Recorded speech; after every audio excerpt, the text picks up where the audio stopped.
Hey, Hey, what are you doing? I'm just checking some emails. Got a What's minute? up? Yeah, sure, always. I'm working on the script for this video that we're going to shoot later. Oh, cool. I'm trying to figure out a way to explain how people are working with embedded systems in the embedded space. Because what most people think about when they think about AI, they're not thinking about what we do. They're thinking about other AI that's in the news and on TV and TV shows and all the science fiction stuff. Oh, How would you mean like these video creators and ChatGPT and Yeah, and things that plug into Salesforce and all the other things okay, that, right? gotcha. But that's not what we're doing in this technology. Yeah. So how would you describe that to the average person who doesn't know what we do?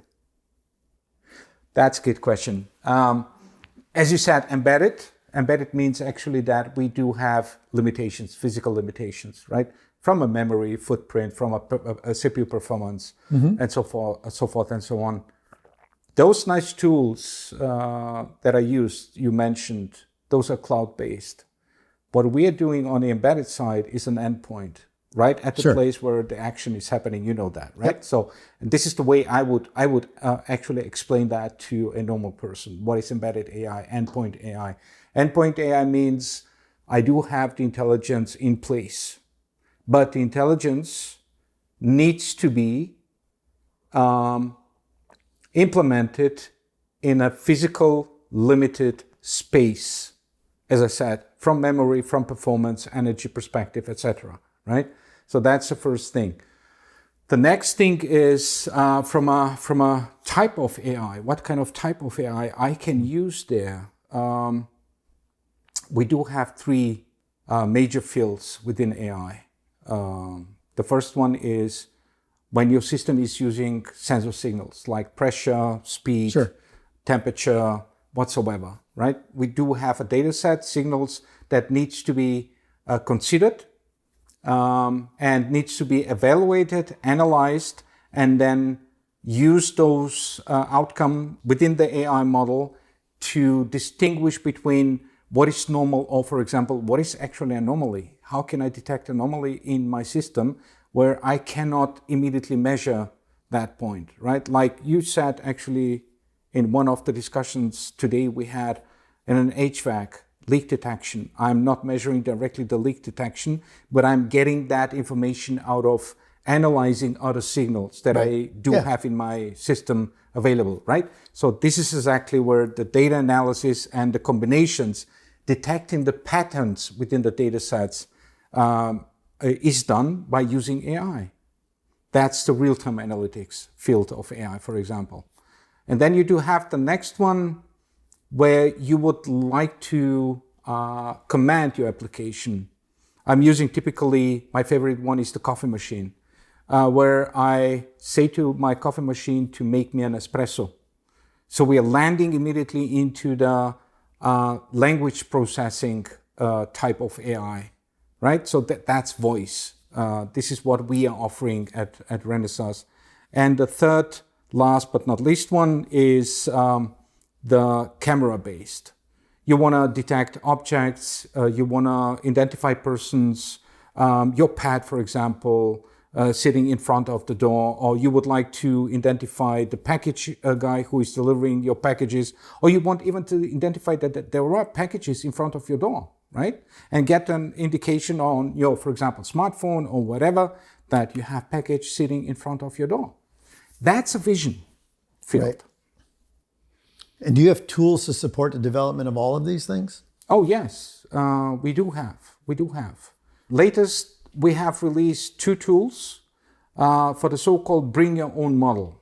Not only, but it supports beginners and goes up to the pro level, where we do enable the user to bring in case available models. They have already used or tested, and now they would like to deploy that on a Renesas device. Is it MCU or MPU? It doesn't matter, depending, of course, from the complexity and on the requirements from the model itself. You can use the so-called RUHMI tool, which is, by the way, integrated already into the E2 Studio IDE from Renesas.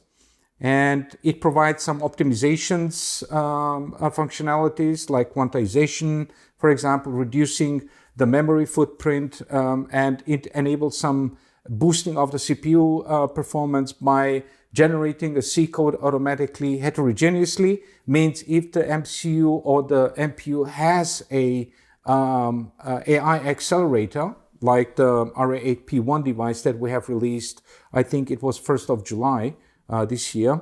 It has the U55, so it can generate a code that is efficiently executed either on the MCU side or better on the NPU side, namely using the U55, right? The same story on the NPU side. RZ using the DRP AI, you do have the separation within the heterogeneous compiler that makes sure that the code is going to be most efficiently executed on the device itself. So it's managing where to run the code in the device.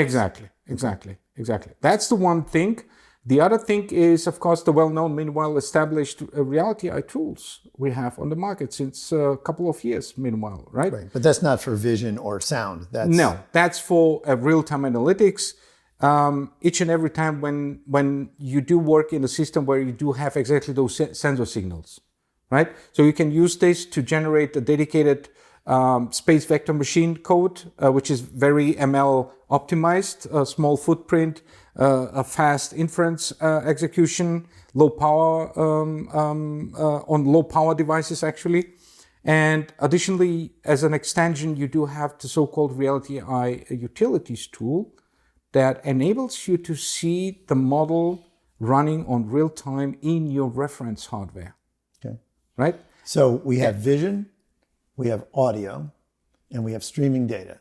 Yes. And we have tools to support all three of those in an embedded design. Yes. Connected or not connected, but everything runs locally. Locally. Optimized for the device it's running on. Yes. All tools built by Renesas. All tools are available from Renesas. For RUHMI, we do have a partnership with Edge Cortex. Okay. It's supported by Edge Cortex Mera technology, right? That's a compiler behind as a backbone. But nonetheless, the graphical user interface and everything else around is coming from Renesas itself. Okay. Cool. Well, good. Thanks for helping me make the video. What do you mean video? What do you mean?